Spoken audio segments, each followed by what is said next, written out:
Happy Halloween! This is Halloween. This is Halloween. Halloween. Halloween. Halloween. Halloween. Okay, I'm not gonna sing for the entire video, but I'm excited to announce that this month is Halloween month, and all throughout the month of October, I'm gonna be playing the scariest and creepiest games of the season, and I can think of no better way to start off the season than with an NES classic. I'm of course talking about Castlevania! Castlevania is an action platformer game developed and published by Konami and came out for the Nintendo Entertainment System in North America on April 30th, 1987. It stars vampire hunter Simon Belmont, who goes on a journey to defeat the evil Count Chocula. It went on to get a share on the NES and various titles across many platforms like Super Nintendo, Sega Genesis, PlayStation, Nintendo 64, and countless others. Castlevania was literally made to be played during Halloween. So without further ado, this is Castlevania. The game starts off with Simon marching along towards the gates of Chocula's castle to some delightfully 8-bit music.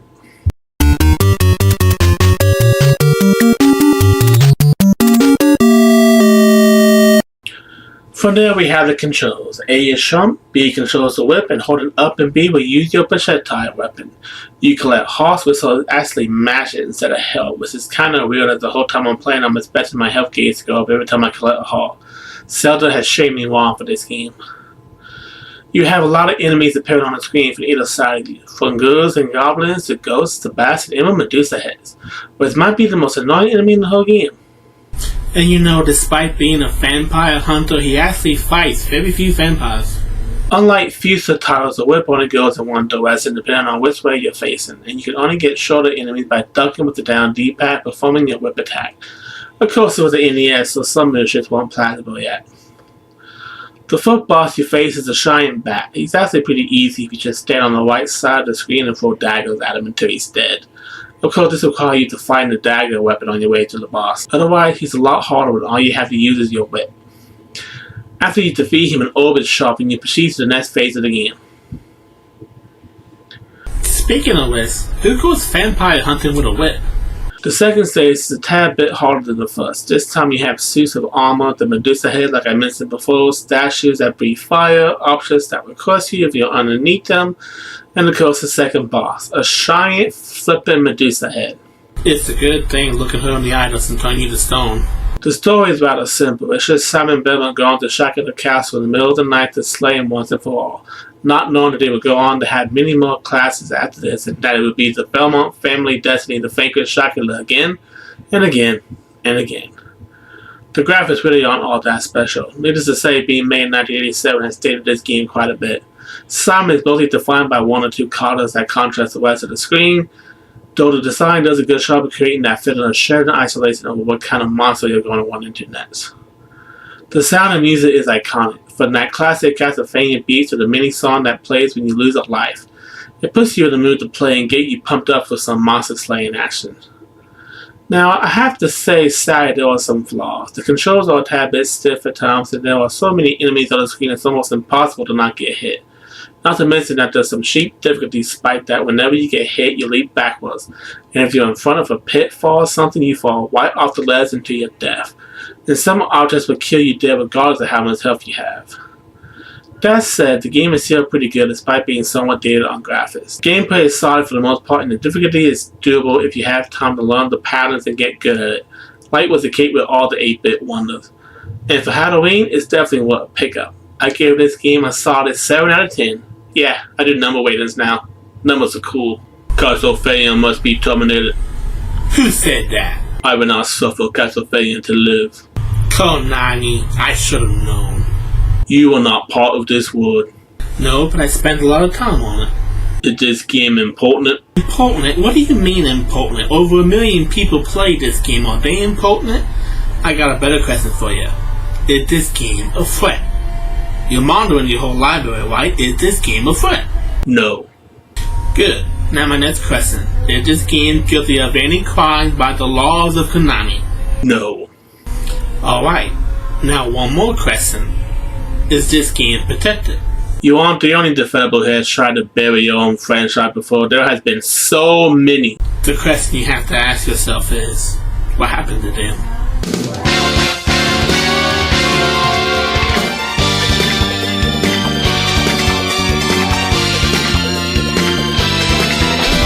Hello, I'm TJ. Basically, one. Looks like they bit off more than they can chew. Well, fans, you've seen the game, now show it for yourself. Until next time, I'm TJ, and I'll see you next week for more of Halloween month. Ta-ta for now. Welcome to another edition of TJ Video Game Reviews. We're on the second week of Halloween month, and I could think of no better game to play than this one right here. One of the most gruesome and violent games I ever seen, and that is Splatterhouse 2. Splatterhouse 2 is a beat-em-up game developed by Now Production and published by Namco. It is a sequel to the arcade Splatterhouse game and came out to North America on July 1992 for the Sega Genesis console. It stars a man by the name of Rick, who is seduced by an evil master in order to save a damsel in distress. This is considered one of the most graphic games ever made since Mortal Kombat in 1991. So for the younger people who watch me, viewer discretion is advised. Now without further ado, here is Splatterhouse 2. The game kicks off with an extended opening talking about a woman that we don't have to allow to die and a creepy mask talking to the player character. We then get our features of start game, options, and password, and there's no easy mode to speak of, so the easiest you're going to get is normal. The game starts right off in a 2D side-scrolling beat-em-up fashion where all you have to use are your manly fists. You can pick up weapons and attack enemies with them, but they are few and far between. A and C allows you to jump and the B button lets you punch, showing that it really is just a 2-button game. Enemies look like demons or monsters of some kind, and when you punch them they fall apart and bleed green. The designer probably chose to go with fake green blood to keep the game from being too graphic for the States. The raw brutality of the game is its main selling point. There's blood everywhere, creases falling apart, puke, and bloody spikes. The main character looks like he's Jason from the Friday the 13th series, which may have been an inspiration, and the game creepy atmosphere and spooky backdrop brings the game to life in more ways than one, making it the perfect game to play for Halloween.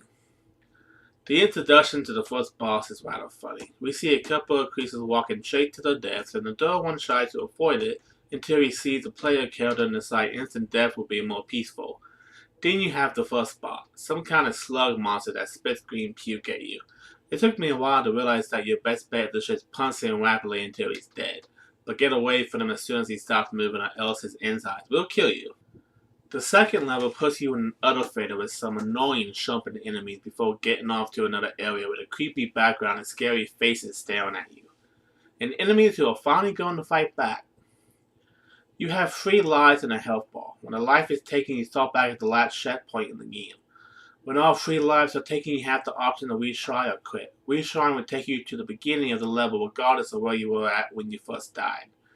But it's unlimited continuous and the game over won't start you back at the beginning of the game. I can only say that's fair. The story is rather cryptic, and the fact I've never played the first game might have something to do with that. But from what I can piece together, he's trying to save some woman he thought dead, and the demonic mask taunting him is his only way of doing that. Apart from that, there isn't much story in this game. But that was the case for many 8-bit and 16-bit games of yesteryear. The graphics are amazing even today. The gruesome nature of the game comes alive through the visual showing monsters falling apart, green blood being spilled, puke, and all kinds of creepy and strange visuals to keep you on the edge of your seat. While it's really not a survival horror game by any means, it does show a lot of horror elements that might have influenced future horror games of its kind. The music is also really good and puts you in the mood to play, creating that creepy feeling that anything could be lurking around the corner. You never quite know what you're going to bump into while playing, even if you are a near unstoppable juggernaut who can break bodies with your fists. If I had to list the flaws, that the game has quite the learning curve and few ways to replenish health or get an extra life. There's no easy mode to speak of, and there doesn't seem to be many checkpoints, so say you get to the boss of the level but lose all your lives, you're right back to the start of the stage, which can be frustrating depending on the stage. But if it's a challenging and graphic violence you're looking for, then look no further. Overall, Splatterhouse 2 is true to its name. It's literally a splatterhouse with plenty of blood, graphic violence, and gruesome imagery that gets the blood pumping. I cannot see this game being ported to something like the Super Nintendo with how violent it is. This is a game that could only exist on the Sega Genesis console. If you somehow missed it and you want to give it a shot, then I definitely recommend. I give this game a 6 out of 10. That's it for this edition of TJ Reviews. As always, don't forget to like, subscribe for more videos, and I will see you next week for more of Halloween month. Ta-ta for now. Welcome back to Halloween month, and nothing says Halloween more than slasher films. And what makes total sense to do? Turn a slasher horror movie into a children's video game, of course. Now I'm talking about none other than L. Shay N's own A Nightmare on Elm Street. Developed by Will and published by L. Shay N, A Nightmare on Elm Street came out on the Nintendo Entertainment System in North America on October 1990, just in time for Halloween. It stars some guy as you collect bones and avoid bats and zombies to defeat Freddy Krueger once and for all. This game has a split reception online, with some remembering it fondly and others thinking it was terrible. I have some pretty good memories of playing this game with my brother, and it was one of the few NES games that had 4 players. But does it still hold up? We're about to find out. Without further ado, this is A Nightmare on Elm Street. You start out outside a random building and you have to fight bats, zombies, and other creatures. A is jump and B is punts. There are no weapons that I can think of. You also can't tell which house to go in right away. You just have to go up to each building, press up, and hope for the best. Once you do find a house to go in, beware the jumping mechanic. It is sensitive as all get out. I was constantly falling, missing jumps, and not jumping even though I pressed A. I went down a descending platform to get an item I don't know what it does, and then could hardly get back up where I was before. And again kept respawning me back to the below floor. The object of the game is to collect bones. Each area has a certain amount of bones you need to collect, and once you collect all of them, you face the house end boss, with the first area being Freddy's Claw. It was annoying to beat, but not impossible. But from there, I had no idea where to go. I tried every area and nothing. All I got for my shovel was a key I don't know which lock to even go to.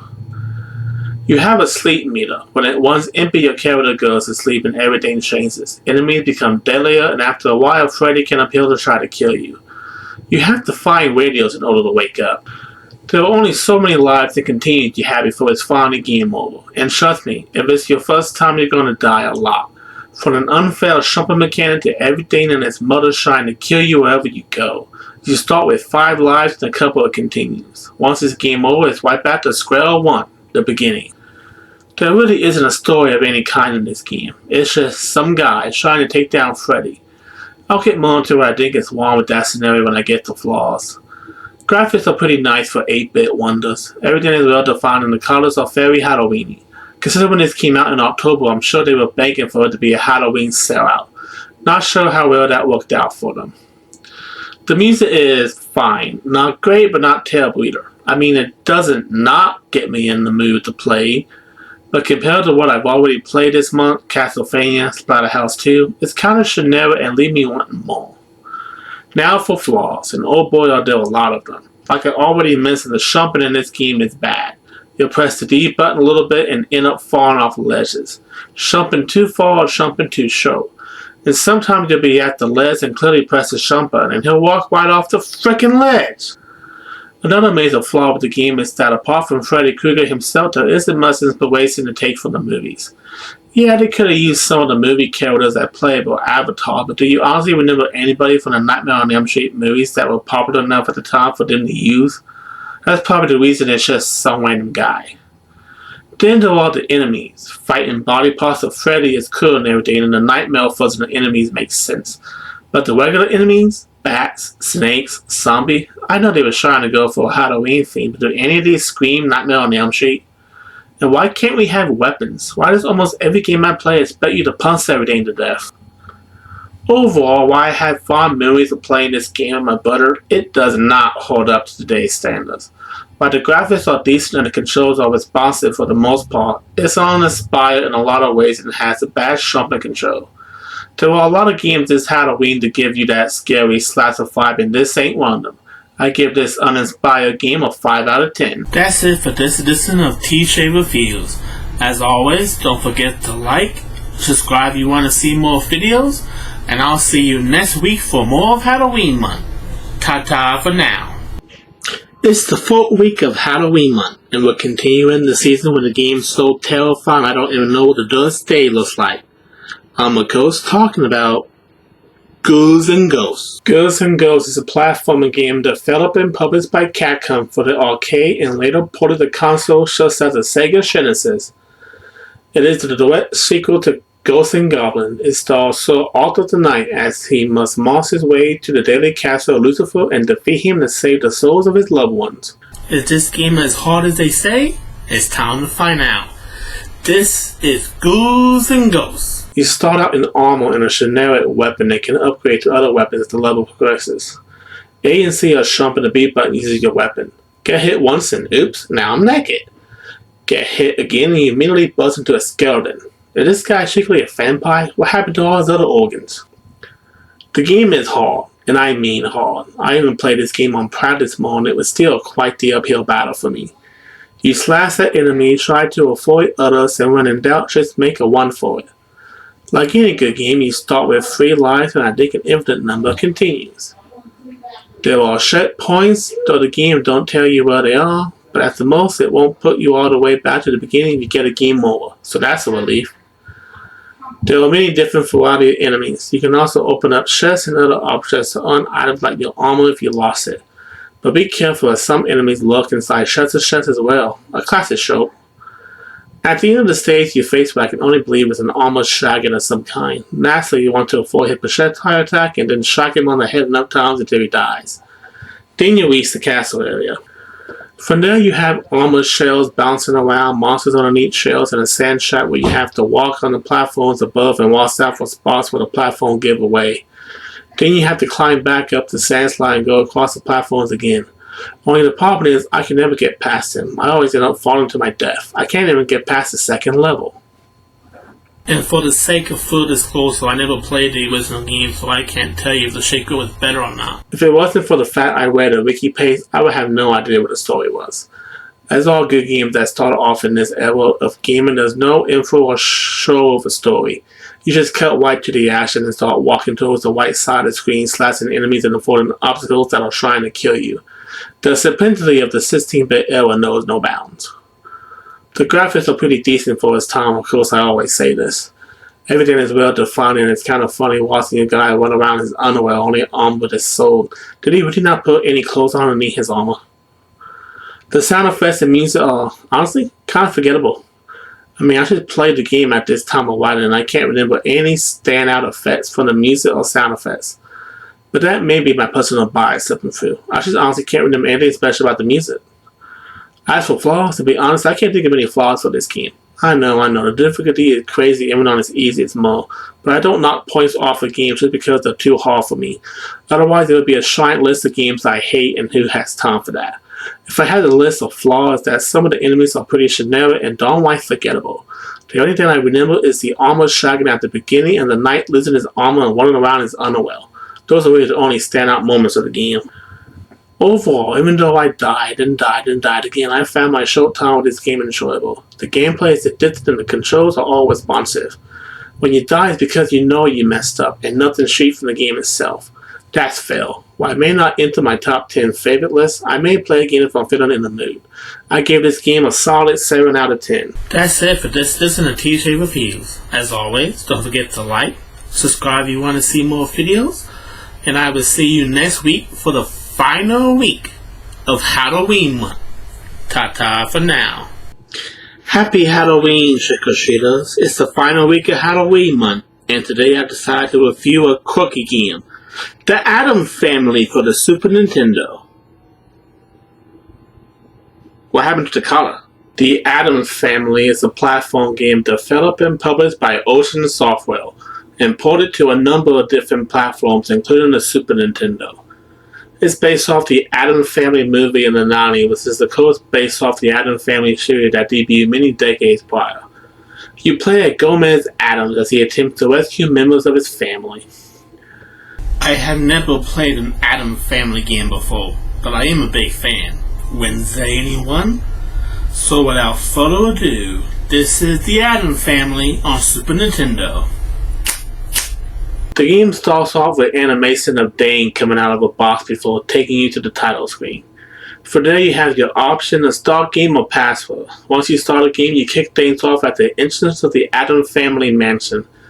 And it's fairly free form for an old school platforming game. You can go left or right, defeating enemies and gaining money and power-ups. Like with most platforming games of its kind, your only real offensive move is jumping on enemies. You have to be careful though because enemies are everywhere, even more so than in Castlevania. Go left or right and the screen is full of them. Above you, in front of you, under you, and jumping is the only thing that will kill them. But if you're not careful, you can jump right into another enemy after defeating one. Goldman has 2 hearts that act as his health meter, and a certain number of lives, meaning he can only take 2 hits before losing a life, which is a little more than the standard one-hit kill on most platforming mascots. Though there doesn't seem to be a power-up that allows him to take more hits. I'll give him any weapons, at least he's small enough not to hit everything to death. One of the first unique things I noticed about this game is that when you get a game over, you have the chance to continue or quit by going through a door. Going through the continue door takes you to a room full of stairs. Once again, you can go either left or right, up or down, and into a new door that takes you to another part of the mansion. So you aren't just repeating the same stages every time. You have to go through that individual stage to try again. I have to admit, that's a really standout feature. You can hit blocks that will give you clues on what to do in the various stages. There are so many different types of enemies in the game it would be impossible to list them all. Some float, some moths, and some spit projectiles. It's quite the variety. This is also the first game I played where being quest by a platform doesn't automatically kill you. The plot is fairly simple. Abigail Craven has brainwashed Uncle Fester and captured other members of the Addams family in order to attain their secret wealth. Other members of the family go to the house to talk about the property when they are captured, and by the time Gomez gets there, everyone is gone. So it's up to him to save everyone from Abigail's evil clutches, the harlot. The graphics are insanely sharp and colorful. Gomez looks adorable, and all the different level designs and enemy designs stand out. If there was one thing to take away from this game apart from the fun and addicting gameplay, it's the graphics. I haven't played any of the other ports of this game, but I'm sure the graphics are just as fine in those ports that are on the Super Nintendo. Of course, the game has the classic Addams Family theme and 16-bit wonder with the SNES soundtrack, and other fun shots as well while you play. It complements the game fairly well and fits the themes of the Addams Family to a T. If I had to point out a flaw in the game, is that it's almost too open world for its own good. If you want to get back to an area you're stuck at, you have to go through different doors and memorize where each one leads to get back to where you were stuck. The clues are fairly cryptic, and there are just too many damn enemies on the screen where it's impossible not to die after a while. Overall, this Addams Family Shim is the perfect title to close out Halloween month. It's quirky and fun, gameplay is addictive, and the graphics are smooth as a cucumber. I love the jumping mechanic and the way Gomez just bounces off different enemies once you get a rhythm going. I love how the game allows you to continue by going to different rooms, and the password system can help bridge the gap if you get lost. I give this game an 8 out of 10. That's better. Well, trick-or-treaters, that concludes Halloween month. It was a wild ride and I had a lot of fun with all of you. But let's keep the momentum going into November, as next week I review an education game from good old Windows DOS. Until next time, I'm TJ, happy Halloween, and ta-ta for now. Hello and welcome to another edition of TJ Video Game Reviews. I'm kicking off the month of November with yet another game from the DOS library. An educational title known across the world as Reading Rabbit. Reading Rabbit is an educational game developed by the Learning Company, the good people who gave us Treasure Mountain, and published to DOS in 1984. It features Reading Rabbit as he teaches kids ages 5 through 7, like it says on the box, the magical world reading. This is a game I quite enjoy as a kid, and the one thing I'm good at is reliving my past. So without further ado, this is Reading Rabbit. We'll get into a cute and lovable title screen where you have to press the Enter key to continue. From there we have 4 choices of game modes to choose from by clicking between the numbers 1 through 4. It's short, simple, and direct, easy enough for children to understand. If you click on one, you're taken to a factory where you have to put the white words on the shelves and shots anything that doesn't match. For example, if the 3-letter word has an E in the middle, like on the screen, you need to match that with words that have the letter E in the middle of it. And then shots everything else. If you're successful, even there's a little dance at the end.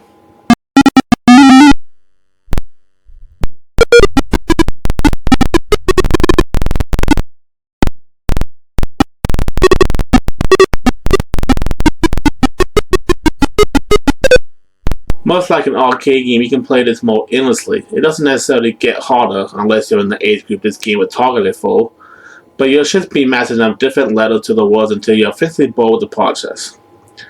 Then there's the second mode, which is mastering words to their shape, such as hat, top, and peg. You'll want to select between the first 3 levels in the first panel, then the second, then the third, until all the words have been used up and mapped to their respective pixels.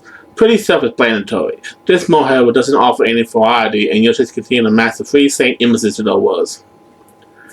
The third mode is a little bit trickier if you're new to the game. You can always press the question mark key when you need help. Basically, it's like a word game. You have to pick another word that only has 1 letter difference from the previous word to make the word chain take off. Sometimes it can be tricky to see, but if you look carefully enough, you can get the hang of it. Then you can watch the chain go on its way.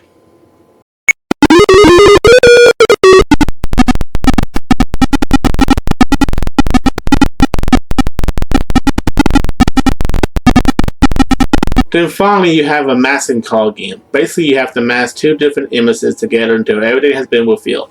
You have an infinite amount of tries, so it's really a test of memory. Unlike some of the other game modes, you'll be masking different things in each round, until once again you're eventually bored the mode and go back to the main screen. Unlike Treasure Mountain, which had a story tied to it, this game doesn't offer just a feature. It's just a simple and straightforward educational game that your kids can play to learn a little more about words, shape, and reading. I let my children play it if I had any children. The graphics are decent but very primitive for its time. If you compare this game to later titles that came out on the DOS like Reading Rabbit 2 for instance, it's basically night and day. One just can't compare to 2, which might be my favorite entry from the franchise and something I will review at a later date when I return to the DOS video game library. There's really not much music in this game. There's a little shingle at the title screen and when the rabbit dances for you, but they're both pretty basic. The sound effects however complement the game nicely and gives it that extra layer of flair that games in the 80s didn't always have. If I were to say there were any flaws in the game, it's that it definitely shows its age. Just looking at it, I'm sure you can tell when it came out and to what system. It's also really easy for adults going in who want to revisit their childhood games. But unless your kid is just a complete idiot, no offense, then they're likely not having much trouble with this game either. From the Reading Rabbit trilogy on DOS, this one is definitely the weakest of the 3. Overall, while the game is extremely dead and easy, I still find it rather night sheet to go back to get that blast from the past from my earlier childhood. It can still be challenging for younger children looking to learn how to read, and Reading Rabbit is a good character that is well defined. I give this game a solid 7 out of 10. That's it for this edition of TJ Reviews. As always, don't forget to like, subscribe if you want to see more videos, and show me for next week when I review a Game Boy Color game. Until next time, ta-ta for now. There are things I like about my job and things I don't. And today we're diving into one of the things I don't. I'm talking about Harry Potter and the Sorcerer's Stone on Game Boy Color. Harry Potter and the Sorcerer's Stone is an RPG developed by Kryptonite Games and published by Electronic Arts. It was released for the Game Boy Color worldwide on November 16, 2001, Planet Tours alongside the feature movie starring Daniel Radcliffe. It's a code based off the popular book series written by J.K. Rowling. I hate role-playing games on a good day, but this game takes everything I hate about role-playing games and maximizes them. I can't prolong it anymore. Time to whip off the band-aid, that is, Harry Potter and the Sorcerer's Stone. The game starts off with you picking your language and the various credits before taking you to the title screen. Once you select New Game, you're taken to Diagon Alley where the player controls Harry Potter. Unlike to play this in 1 and 2 games that has voice acting, we have traditional text scrolls here with avatars that are interesting to say the least. After you get your wand, I would highly recommend exploring the town and buying items you need before the first dungeon. Then go to Gringotts Banks and enter the tunnel with various folks. Harry, being the klutz he is, ships loses sight of Hagrid and the gnome, so you're on your own looking for them. This is where the game shows you its unforgivable curses. See what I did there? First off, the battle system is fairly straightforward. You have your attack, which includes a list of spells, famous lists of wizard call, which once collected can do different things, items, and flee. But this is a type of RPG that rewards tedious grinding, and I mean it. There's no press A to win feature in this game. If you're not shaning, saying your prayers, and taking your vitamins, you're not even going to get past the first boss. And yes, I could not get past the first boss. Random encounters are a little more fast than just every few steps of battle. You see the blue object and you touch it and you end up in an encounter, where you can either face the enemy or run away. An early NPC in Diagon Alley even tell you not to run from everything or you can't beat the tougher enemies that come later. Boy was that it was a shoot. The first boss is some giant rat with two smaller creatures that fights with it. The two smaller creatures can't really do shit to you, but the giant rat can do a lot of damage if you're a lower level. You either need to grind and level up, which could take hours, or have a lot of food items that act as potions and shots to replenish HP and MP. Leveling up almost automatically replenishes health and magic points. I think to showcase some type of mercy for the game difficulty, when you die you just automatically end up back in the Diagon Alley shop where a wisp will heal you free of shards. From there you're back in the town, so on the off chance you didn't explore beforehand you can do so now. Then return to the first dungeon and try your luck. So what if I can't get past the first boss? This game is horrible. Yeah, it makes me want to say an angry video game nerd line. What's a good AVGN line for this piece of shunk? Yeah, I'd rather puke out diarrhea and shit out vomit than play another horrible second.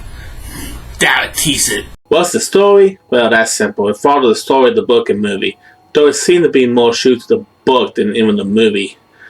This was also the case for the PS1 and PS2 version of the game, which is a very different game to the Game Boy Color version.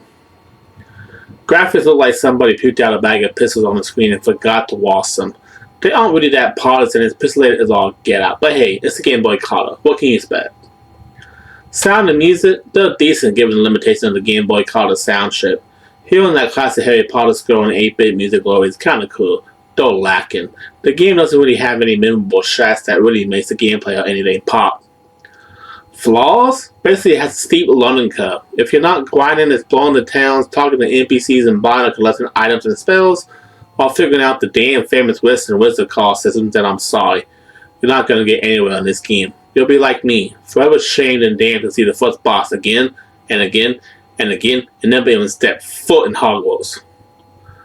Overall, this game is diarrhea of the mouth and constipation of the brain. I'd rather shower in sewers and brush my teeth with baking soda than play another minute of this toaster in 8-bit. It makes Nightmare on Elm Street look like a fun, enjoyable time on Nintendo. Maybe I'm just bitter. It was the first of its kind. They were trying something new to tear it apart from the PS1 and PS2 version. I can respect that. It's not terrible. I just don't like RPGs, unless it's Final Fantasy. I give this time a simple 5 out of 10. Well, that was a waste of my time. As always, don't forget to give me a thumbs up, and I'll see you again next week as I tackle another book-to-game adaptation, this time on the Game Boy Advance. Like I always say, ta-ta for now. Hello and welcome to another edition of T-Tray Video Game Reviews. I'm your host T-Tray, and today I'm talking about another book-to-game adaptation for the month of November. I'm of course talking about the one and the only, The Lord of the Rings, The Two Towers for Game Boy Advance. The GBA version of this game was developed by Kryptonite Games and EA. The same people who did Harry Potter and the Sorcerer's Stone on Game Boy Color. Not sure how I feel about that. The game features several playable characters, each with their own campaign and following the events of Fellowship of the Ring and the Two Towers. Unlike the games on PS2 and GameCube, this is an action role-playing game that plays a lot like Diablo, with how you acquire skills and loot. Well, I will say why I dislike turn-based RPGs. Action and role-playing games are always a bit better for me. So, let's see where this game stands. This is The Lord of the Rings, The Two Towers. Much like Harry Potter, you once again start with picking your language and then some credits before making it to the title screen. From there you can select your new game and begin a campaign. Your choices are Aragorn, Gandalf, Frodo, Legolas, Eowyn the Woman, and Gimli. It is also available to be played in the game as unlockable. Each character has their own campaign and stages, with each having their own opening sequence. Several of them as part of the Fellowship will start the same with the exception of Eowyn, who was not part of the Fellowship. So pretty much each character has their own skill set. Aragorn uses a long sword, Frodo a short sword, Gandalf his sword and staff, Legolas uses his bow and arrow, and Eowyn also uses a sword. You'll be hacking and slashing through various enemies, raising up your stats and looting items that'll shock once an enemy is dead. Once you level up, you can go through the main menu and raise different stats such as strength and defense to make your character stronger. Each character also has 15 active and passive abilities that can be earned throughout the course of the game. There is an ability called Summon where each character can summon a different character, such as Gandalf with an eagle, Aragorn can summon Legolas or Gimli, Frodo can summon Sam, so on and so forth. Playing the game, I have to admit, is fun going around the map and hacking at different enemies. You figure out where to go by exploring and following where the enemies are coming from. It's hard to tell when a stage begins and ends, but they all vary and follow the movies well, so no complaints here. I will, however, say that after a couple of minutes of hacking enemies, I was simply bored. There's very little variety in movesets, and after a while, I would pretty much just spamming the B button until everything around me fell over dead. Your health meter is shown as a red orb on the bottom left side of the screen, and your massive meter is a blue orb on the opposite side.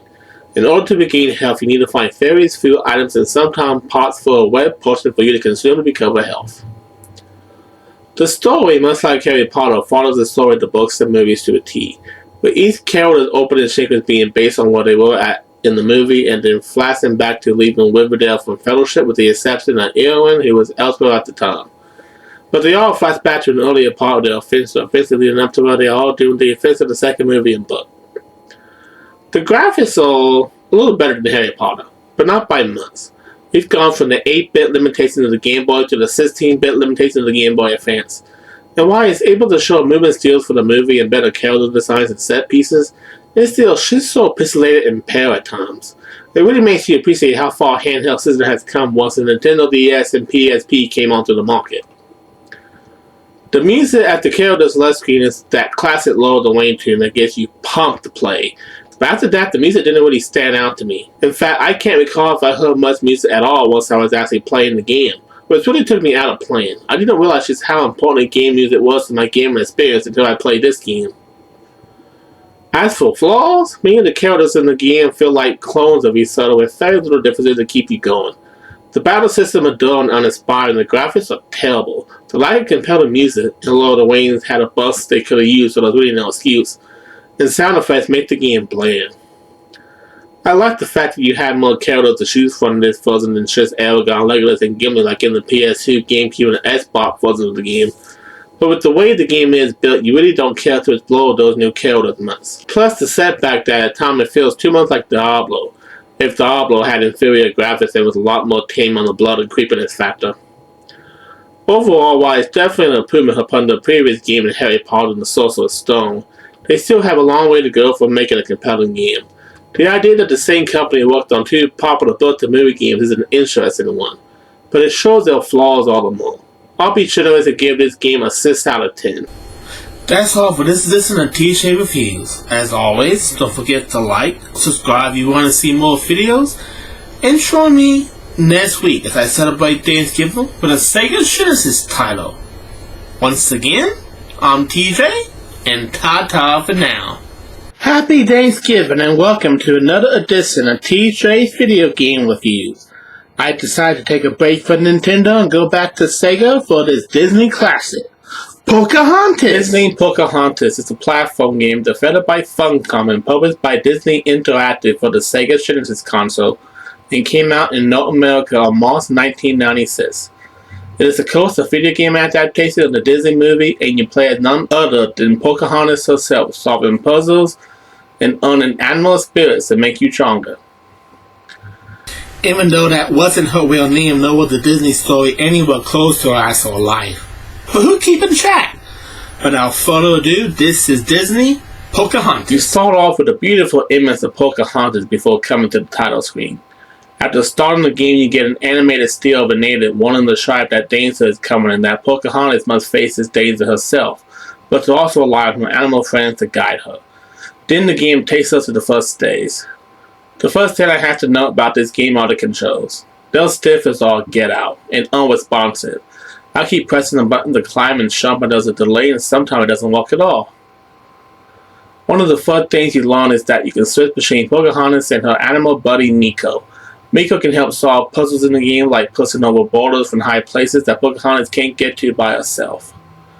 Helping animals give you their spirit. Early on in the game, you help a deer which give you the ability to run faster and jump higher to make it to areas you couldn't have beforehand. Sea Creature allows you to swim on the water. Birds allow you to gradually come down from high spots without hurting yourself. So on and so forth. It's a pretty neat feature of the game and sets it apart from other platformers. Wait a minute. Saving animals? Playing as an Indian? I picked a terrible game to play for Thanksgiving. The game puzzles are cryptic as hell and hard to understand. The game gives you hints every now and again, but otherwise you're on your own. It's important to switch between Pocahontas and Miko, but after a while Miko got stuck and I couldn't for the life of me figure out what I was supposed to do to get him to catch up to Pocahontas. Once again, I'm stuck on the early stage with no idea on what to do or where to go. And no, I'm not going to read a guide. I shouldn't have to. I should be able to play the game and the game be self-explanatory enough for me to make sense of what to do. Not just shag me around by the collar and beat me up because I can't figure it out. The story, from what I can gather, follows the events of the movie. Although it's been decades since I sat down and watched the Pocahontas movie, so I can't remember anything about the film to really compare it to with the game, other than Pocahontas falling in love with some white dude and saving him from being killed. And of course, can you paint with all the colors of the wind? What's that even supposed to mean anyway? The graphics are beautiful, no complaints here. Much like Aladdin and Lion King, the game physical will take on the artwork of the original movie and blows almost everything else on the Sega Genesis out of the water. Pocahontas looks exactly as she did in the movie, from animation, still images to a character sprite. The music is also top notch and gets me in the mood to play. Sometimes I almost enjoy myself. You can hear the tune from the movie on that impressive Sega sound chip and audio capability. Though I can't help but wonder what the game would have sounded like if it was on a Super Nintendo with their sound chip, but I digress. Sega does what Nintendo don't. Flaws? Oh boy, let me count the ways. Like I already said, the controls are stiff and unresponsive, adding a little spike of difficulty that shouldn't be there because the controls are so bad. The puzzles are old school, Tomb Raider levels encrypted, where you basically need a console or walkthrough to get anywhere. While I can sometimes even enjoy myself during the course of the game, it really suffers from those two main things. Overall, Pocahontas is a classic Disney movie despite what they did to the actual lady they based the movie off of, and the game can be fun at times. But it's not worth picking up because of a lousy control scheme and puzzles that are going to keep you in the same place for hours figuring out where the heck to go. Basically, graphics are 10 out of 10, music and sound are 10 out of 10, but controls are 3 out of 10, and the puzzles are 4 out of 10. I'm not really good at math, but I guess I'll give it a 6 out of 10 for graphics and music alone. Once again, that's it for TJ Reviews. Happy Thanksgiving, and join me next time when we dive into our first ever Christmas month. Until then, ta-ta for now. You know, I wanted to start this month off white. Say some ho ho ho, spread some Christmas cheer, but no. After playing this abomination of Christmas, I can't. All the joy has been sucked out of me. And it's a Disney game too. I mean, what is it with Disney games being so hard? I mean, the target audience are kids. Have some mercy. Elmaco's talking about the Santa Claus Free The Escape Clause for Game Boy Advance, based off the film of the same name starring Tim Allen, who became Santa after accidentally knocking Santa off the roof and putting on his coat. In this movie and game, Jack Frost is looking to take over the world of Santa and hijack Christmas. Your task is to stop him. I have to give credit to my friend Darren from Darren Reviews who introduced me to this game last year, and I'll have a link of his review in the video description. Now let's dive into this horror that is the Santa Claus Free. Right out of the bat, I have to acknowledge that the movie stills in this game are a lot better than Lower the Waves to Two Towers. Very clear and high def for a Game Boy Advance game anyway. When you start a new game, it's chill, literally in some senses. You're going from point A to point B, being jolly old Saint Nick, and it's peaceful, comforting, almost fun, like a good Christmas game should be. Then there's a couple of levels it happens. You are introduced to some of the most frustrating platforming you'll ever see in a video game. I find it easier to jump walls than in the garden. You have a jump and double jump you tap A twice. You also can parachute with Santa's bag by jumping once and holding A. But you can't do the double jump and do that. You have to tap A once, hold on to it, and then with some luck glide towards the ledge and double jump for the last second. Then sometimes your finger just slips and press the A button the wrong number of times. You're jumping on an ice platform that makes you slip, fighting abominable snowmen and other enemies. Pressing B has sadly used some weapon or tool to take out enemies, but the hardest part of all is the jumping. You have to avoid things like ice spikes and electrical currents when jumping.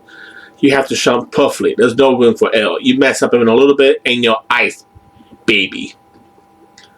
Some levels are pretty easy. You just run around and do some jumping, and before you know it, you're at the end of the level. The stages are split up in chapters and you can go back and play a level if you want to. The game saves automatically, so that's good. Once you get to Santa Workshop, you have the tedious task of collecting keys. Think you're at the end and there's a locked door, so you gotta do some exploring, some tedious shopping, grab the key and get back to where you were. There's also a stage where you're being chased by a giant snowboarder. Not as intense as in Crash Bandicoot, but still pretty nerve-wracking. You want to run as fast as you can, but if you go too fast, you're running into spikes and snowballs you almost can't react fast enough to take out before it hits you. Some other features of the game is using the parachute move on wires and fans to float up and then doing a double jump to get on the platform. You can also find presents with acts as explosive toys to blow up icy objects that block your path. By the time I got to Shack Fox, you have to fight some snowmen, but you have to jump on the perfect part of the platform where the snowman isn't on or else you'll get hit. You have to avoid his little snowballs and hit him twice with your weapon to take him out. And you have to take all the snowmen out to get the ice wall that Shack put up to disappear. Frankly, that's as far as I got, and it's more than this game deserved. If Jesus came into this world and saw this game, he climbed back up in his mother's womb. There's also two kinds of mini games, one where you play as an elf collecting toys and one where Santa delivering presents and code depending on the house. It's all marked, but you have to time yourself perfectly or else all them gifts are going to miss. There's not really much flaw in the story. The game follows the story of the movie and works with what it's got. The graphics, so much better than Lord of the Rings that it's hard to believe they were made on the same platform. The sound is decent, but the music, it's the same damn song every level. I mean, come on, give me some variety. This game made Dark Castle soundtrack sound like Dark Souls. I take that back. I hate to be the dead horse, but the number one flaw in this game is how the difficulty jumped from shamelessly easy to ridiculously hard. The platforming is just a headache and sometimes the controls aren't responsive enough to make it doable. Many cuts were utter playing this, and I might have just got myself on Santa's naughty list. Overall, it would be easier to actually put a bunch of reindeer together and deliver presents to every boy and girl in the world in one night than play it on a miserable second of this miserable pile of snow. I'd rather wash my eyes out with cloths. It may be horrible, but it's playable, so frankly I gave it a 5 out of 10. This game makes me want to steal Christmas. Darren, buddy, you're the GOAT. You actually finished this game, but if I spend any more time on it, I'm gonna become Scrooge McDuck. This game should be a sin. Probably is. Well, that's it for T-Trade Reviews. Once again, if you like this video, give me a thumbs up and subscribe if you want to see more videos. And join me next time for more of Christmas month. Let's hope the next game is better than this abomination. Ta-ta for now. You know guys, I'm not a hard person to please. All I want for the game is fun gameplay, good characters, nice looking graphics, and a catchy soundtrack. That's it. But do we get it with this game? No. This game is one of the worst games on the NES library, and there's been some real stinkers. I'll show you why. Home Alone is an action game developed by Bethesda Softworks and published by THQ for the Nintendo Entertainment System. Released for the NES in North America on October 1991 and is based off the movie of the same name. There were actually several versions of the game that came out on different systems, but we're just playing the NES version for today. I should have known there was something wrong with this game when the salesman called me a filthy animal. Without further ado, this is Home Alone. Now, unfortunately, it took me way too long to figure out how to play this game than I care to admit. Basically, you play as Kevin at the house and you have to avoid the wet bandits, Marv and Harry, at all costs for a shorty minute shape. You do this by grabbing different objects and setting them as traps to slow them down. But you have to keep this up for a shorty minute, which can easily feel like a lifetime. Harry and Marv does not follow a linear path in the stays. They can pop up almost anywhere, from the outside, the left side wall pipe, from the tree that lead to a rope and a ladder.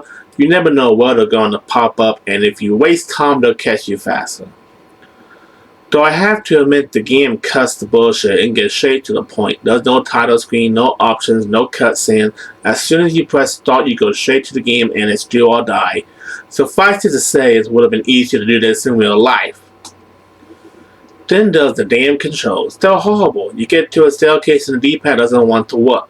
You have to push it just the right direction, and sometimes even then Kevin doesn't do what you want him to do. And the bad part, the criminals are coming right for you. Waste any time or get delayed even a little bit, and it's as good as game over. Then you get this lovely screen. Yeah, oh no, you've been caught. More like, oh no, you played this horrible game. I have to, of course, wonder if this is the one and only stage. Is it like an arcade where the stages just repeat and get harder with each stage? Or is it one and done? I mean, what more can you do with a game like this? All the action happens near the end of the movie in the house. And that's what you saw. There surely can't be a level 2, is there? I'll never find out. The game, of course, follows the events of the movie. You play as Kevin, you're home alone because your family couldn't bother to do a head count before taking off, and you have two burglars coming to your house to rob it. Simple, and the NES version is probably one of the few versions of the game to stay true to the movie. The graphics, however, aren't anything to sneeze at. Yeah, everything is well defined, you can tell after a while which one is Marv and which one is Harry, but it hasn't aged well either. For what it is, it's pretty simple and straightforward. You immediately recognize the layout of the house was as exactly as it was for the movie, but it's hard to notice the traps you have to pick up or even what they do when the enemy runs over to them. The music, much like the Silent Call 3, it isn't anything to write home about. It's not bad, but it's not good either. It's just for peace, and after a while you either forget it's there or you're just tired of hearing it. Doesn't get me in the mood to play the game at all. The primary flaw of this game is that it just isn't self-explanatory, unless it explains things in the manual, which I don't have, or you read a guide, which you know my thoughts on that already. It wouldn't even help if this game had a tutorial level of some kind to teach you the basics of the game. But that just wasn't the way back then. Home Alone just throws you to the wolves with nothing but the clothes on your back and your wit to survive. And survive I did not. Where's the misunderstood neighbor to save me from the bad guys? They could have left that in at least. I mean, in the end they do get the kid, so what's the point? Overall, if you feel the need to check out a Home Alone game, avoid this one like the plague. The controls are clunky and unresponsive, the graphics aren't that good even for an NES title, and the game doesn't have that much going on for it unless you just want to run around like a chicken with your head cut off, and lay down traps hoping the bad guys don't catch you. This game honestly makes me appreciate the Silent Call 3 for Game Boy Advance way more, and that's really saying something. I give this game a 4 out of 10.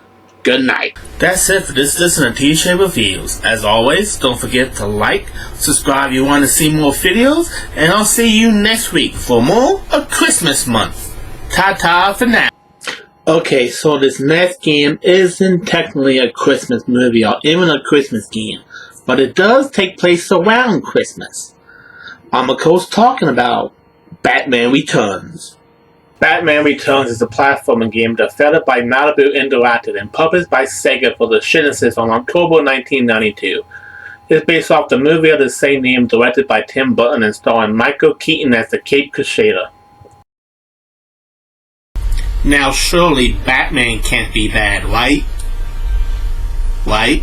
Right out of the gate we see a cutscene of Batman dealing with the Penguin. From there you're taken to the title screen where you have a start or options. Options are pretty basic. There's no difficulty setting, but you can choose how many lives you can get. After you select start, you get a screen of Batman's Batmobile and the Bat-Signal being displayed before going to the first stage. And then you're on rooftop using your grappling hook to get from point A to point B, fighting criminals and doggos? Don't remember those from the movie.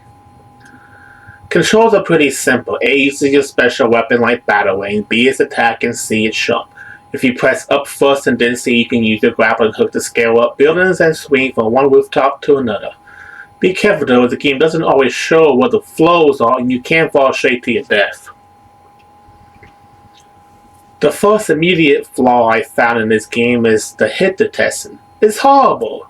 You never know if Batman is actually connecting with the enemies until they're dead and you take more hits from bad guys and bosses than you'll ever dish out yourself. Batman is supposed to be an expert on every fighting style known to man, and all he can do is a few punches and low kicks? Batman has a health gauge that slowly goes away the more he's hit. Fall to your death and all your health will go no matter what, for obvious reasons. You can have anywhere between 3 or 7 lives. Too bad Batman isn't a cat. There you face the first boss, so I have to assume it's Catwoman. She's flipping around, hitting you with a whip, and it's darn near impossible to hit.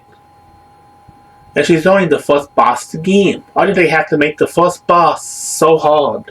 What's wrong, maggot? You're not good enough to be Batman. You want to say that to my face? You want to wumble? Get your butt over here right now. That does it. We're going to wumble. You want to talk? You want to talk? We're taking over this video. That's right. Pat and I are back, and this time better than ever. Now let's begin. Batman Returns followed the story of the movie that the game is based off of. Well, Batman, aka Bruce Wayne, but you didn't know that, is faced with dealing the menacing Penguin and the cunning Catwoman, which he also has a fling with. Bruce Wayne, you dog. There were a lot more versions of the game made, like one for the NES and Super Nintendo, but those are vastly different games. The shooting version, for the most part, is a 2D side-scroller with platform mechanics, and the Sega CD version has some 3D driving scenes taking offense to the system hardware advancements at the time. Batman Returns is wonderful on the graphics. Everything is well defined. You know very clearly who Batman is, who the enemies are, so on and so forth. And let's not forget the music and the sound effects, which are top notch given that the Genesis always lacked what the Super Nintendo could do in music glory. Final Fantasy, sis anyone? The only real flaws in the game is the controls can feel clunky at times. It's one of those steep learning curves you have to manage if you wish to get anywhere in the game at all. But if you can master it, you can really feel like the real Batman. You know, if Batman was real. Batman's not real? Next you're gonna tell me that Santa isn't real either. Oh, you. Overall, my TJ too much of a filthy casual to get past the first stage of this game. Batman Returns is a fun and challenging game that separates the men from the boys. If you want a challenge in a game that will make you earn your stripes, then look no further than Batman Returns. I gave this game a 10 out of 10. I also gave it a 10 out of 10. Well, TJ is a little tied up right now, but he'll be back with you next week for more Christmas month. Until next time, don't forget to like, subscribe if you want to see more videos, and we'll see you next time at the season finale of TJ Review begins on Christmas Eve. Like he always says, ta-ta for now. Finally, I'm reviewing a good Christmas game, and seeing that we're just about the end of Christmas month, it's about time. I'm of course talking about Days Before Christmas. Days Before Christmas is a platform game developed by Funcom and published by Sunsoft, ported to both the Sega Genesis and Super Nintendo in 1994. It stars Charlie Saint Nick himself. He races to save Christmas from an evil mouse that stole all of Santa's toys and cast him on an evil spell. This game is everything that Santa Claus 3 could have and should have been. This is Days Before Christmas. We start off with some scrolls that explain the plot before going to the first level. And it's cool, easy, fun, like a good Christmas game should be. You're shopping with B, throwing projectiles with Y, and picking up power-ups. Enemies range from rats, shacking the bosses, airplanes, and snowmen. Shoot them with your projectile and they're dead meat. You can also jump on them to take them out. Once they're defeated, they become presents that you can pick up. You can also open up gifts which can have either a power-up, an ally, or an enemy come out of the gift, so you never know what to expect. Santa's health meter is represented by Santa hats, and you have a face of Charlie Saint Nick himself with his lives, which you can also collect throughout various stages. The health meter goes down one Santa hat with each hit you take. Fall to your death, you can lose a life. One of the standout features in the game is that if you drink some tea, Santa turns to his evil shin Anti-Claus, which is basically invincible. You'll plow through enemies, however you can't open presents or collect presents in this form. You can change how long the Anti-Claus form lasts in the option menu before starting the game. The game is also 2-player, but as I don't have someone playing with me, I can't talk about that feature. Day Before Christmas is not bogged down by tedious jumping mechanic or unfair difficulty. When you die, it's because you know you messed up. It's a sprint from start to finish, and it's a fun ride all the way to the end of the stage before going to the next level. Each level even has a title and a thumbnail showing what to expect in the level. Much like the Santa Claus 3, there's a level where you're in Santa's sled delivering presents, and it's nowhere near as hard as Santa Claus 3. It's a lot more reasonable on how to get the present in the white spot and tracks to the end of the stage. No doubt the Santa Claus 3 got that from this game, but boy how it didn't learn what Day Before Christmas was trying to do. The story is simple and effective. Your Santa trying to save Christmas from the evil mouse who took away all the presents. Doesn't get much more simpler or Christmassy than that. Graphics are amazing. In fact, they're so good you would think this was made today with a retro look. It amazes me how well the Super Nintendo games have aged over the years. It doesn't look like an old 16-bit game at all. It looks brand new, like fine wine, and the music and sound is also great, bringing you in the Christmas cheer to play. If I had to name one flaw, is that sometimes you don't know where the ground is. You get used to falling down and land on something, but if you're not careful, you either run right off a ledge, miss a jump, or fall straight down to your death. After you die, you get to put your name in and check your high score. You didn't have the option to either continue or quit. Continuing the game would be kind enough to take you back to the last stage you left off on with a full bank of lives. Can't get more fail than that.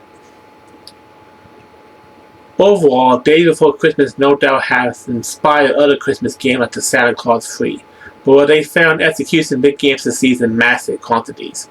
It's fun, simple, easy, and enjoyable. A perfect game to play to bring that holiday chill to life. What's a better time than playing as Santa and trying to save Christmas? I give this game a solid 9 out of 10.